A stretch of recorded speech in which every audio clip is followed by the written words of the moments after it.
Orang yang dewasa rohani, yang sungguh-sungguh bertumbuh dalam Kristus, tidak fokus pada diri sendiri. Orang yang dewasa sudah ngerti tanggung jawab. Makanya kalau belum dewasa, nggak boleh nikah.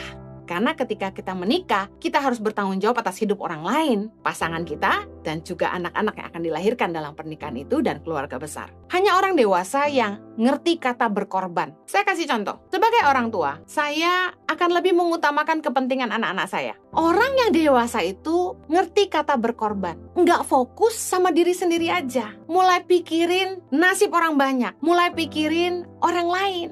Hati-hati bertindak karena dia tahu akibatnya nggak cuma kepada dirinya, tapi kepada orang lain juga. Kalau anak kecil, orang-orang yang nggak dewasa itu kan egois. Fokusnya cuma pada diri sendiri. Bahkan bukannya berkorban malah mengorbankan orang lain. Kalau orang yang dewasa itu nggak cuma ngalah, tapi malah harus sabar dan kadang menutup sebelah mata lah kepada pelanggaran maupun kelemahan orang lain. Kalau kita lebih dewasa di dalam Tuhan, kita akan ngerti kata berkorban. Enggak lagi mencari kepentingan diri kita sendiri. Waktu saya mulai mengerti kehendak Tuhan dalam hidup saya mulai belajar mengorbankan kepentingan saya sendiri. Kalau kita dewasa rohani, kita enggak lagi mikirin kepentingan diri kita sendiri, tapi apa yang dibutuhkan untuk pekerjaan kerajaan Allah. Orang yang dewasa itu pertimbangan hatinya untuk kepentingan orang banyak. Enggak semata-mata hidup untuk diri sendiri. Orang yang dewasa, dia hidupnya akan berbuah, jadi berkat bagi sesama. Saya percaya waktu kita masih kanak-kanak, kita maunya diperhatikan, kita diurus ya kayak bayi aja. Gak bisa ditinggal,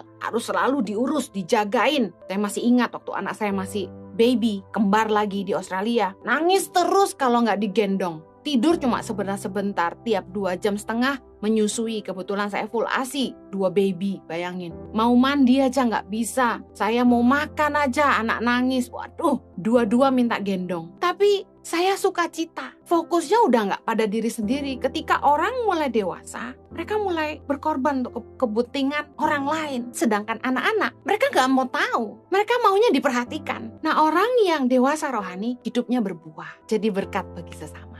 1 Korintus 10 ayat 24. Jangan seorang pun yang mencari keuntungannya sendiri, tetapi hendaklah tiap-tiap orang mencari keuntungan orang lain. Ayat 31, aku menjawab, jika engkau makan, atau jika engkau minum, atau jika engkau melakukan sesuatu yang lain, lakukanlah semuanya itu untuk kemuliaan Allah. Ayat 33, sama seperti aku juga berusaha menyenangkan hati semua orang dalam segala hal, bukan untuk kepentingan diriku, tetapi untuk kepentingan orang banyak, supaya mereka beroleh selamat. Mari kita lihat bagaimana Rasul Paulus mengajarkan hal-hal ini sebagai fokus hidup di dalam Tuhan. Kalau kita mau belajar bertumbuh, jangan lagi hanya mencari keuntungan diri sendiri. Kita harus pikirin keuntungan orang lain juga. Apapun yang kita lakukan, makan, minum sekalipun, ataupun melakukan apapun, kita harus pastikan semuanya itu untuk kemuliaan Allah, bukan hanya untuk keenakan daging kita. Rasul Paulus berusaha menyenangkan semua orang, katanya. Bukannya dia nggak peduli sama keinginan dia sendiri, tapi dia mikirin kepentingan orang banyak supaya mereka beroleh selamat. Apa maksudnya? Banyak orang Kristen yang begitu egois. Mereka ngambil keputusan, mereka jalani hidup mereka tanpa peduli apakah tindakan mereka jadi batu sandungan buat orang lain.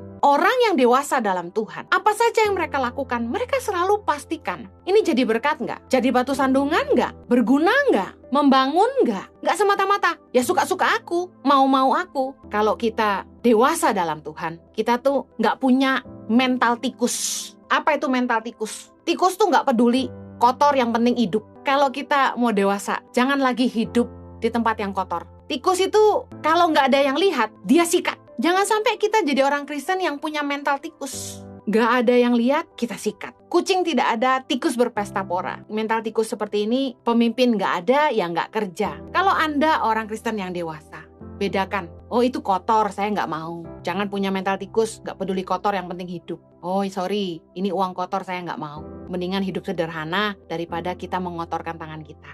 Terjaga kekudusan. Kalau Anda mau jadi orang Kristen yang dewasa, berintegritaslah, dilihat atau tidak dilihat orang. Jangan punya mental tikus. Oh, tidak ada yang lihat, sikat. Kalau Anda mau jadi Kristen yang dewasa, di tempat kerja, meskipun pemimpin tidak ada, kerja sungguh-sungguh, punya spirit of excellency, bekerja seperti untuk Tuhan dan bukan untuk manusia. Karena Anda tahu bahwa pekerjaan Anda adalah ibadah. Pekerjaan kita adalah pelayanan. Jangan kayak tikus, kucing nggak ada, berpesta pora.